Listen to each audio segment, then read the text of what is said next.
នៅចុងចង្វាក់កឆបាទនោះសិចម្ដងណាតែមិនដឹងថាដល់ប៉ុណ្ណាទេលោកមិនឃើញទេលោកគ្រូនេះខ្ញុំចាំមើលដល់ដល់5 6 7ខ្ទង់បាទមិនឲ្យថែមលោកមើលកម្មទៅទេបាទមិនឲ្យថែមបាទចាក់កដាលទៅបាទឲ្យមើលថាទៅផងបាទឲ្យមើលថាទៅផងជាមួយនឹងត្រីឈរទឹកហើយជើងទី1នេះគឺទទួលជួយសម្រាប់ទៅលើបាទមិនឯកមួយជើងបាទគឺថាឯរជា15គឺបានជួយជំនះតែចំណែកជើងទី2បដូរទឹកខ្សែទឹកខាងក្រៅចំណែកបារមីឯកមានជើងដល់ទៅជាអង្គអង្គអរិយស័ក្តិយ៉ាងមិនហើយ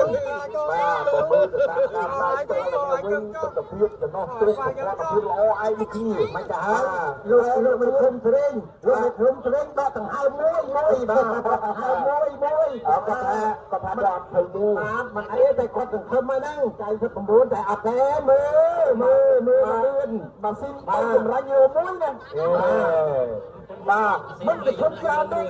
99.99ណាបាទឥឡូវយើងរកចាប់មើលណាចាអ៊ំប៉ុណ្ណឹងល្អមែនទេព្រៃសបាទរៃសទៅដល់មកដល់អត់ទេដល់គ្នាហើយទៅហើយព្រៃសទឹកមុខឲ្យបារមីផងព្រៃស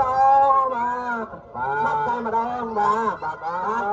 អ្នកឈ្នះគឺរីករាយអ្នកចាញ់បន្តវឹកហាត់តទៅទៀតកីឡាគឺអញ្ចឹងលឿនខ្ពស់អំណត់បាទឥឡូវយើងឃើញហើយបាទគឺស្រីសបាទសុកសានជ័យនៅទទួលបានជ័យជំនះប៉ុន្តែកុំនិយាយណាបារមីឯងមានជ័យបើទោះបីយើងគាត់ចាញ់តែសារៈវិនិយោគក៏ល្អបាទនេះជំនឿទូខ្លាំងតាមទឹកបាទចឹងសារៈវិនិយោគក៏អាចនិយាយបានថាព្រោះយើងមិនមែន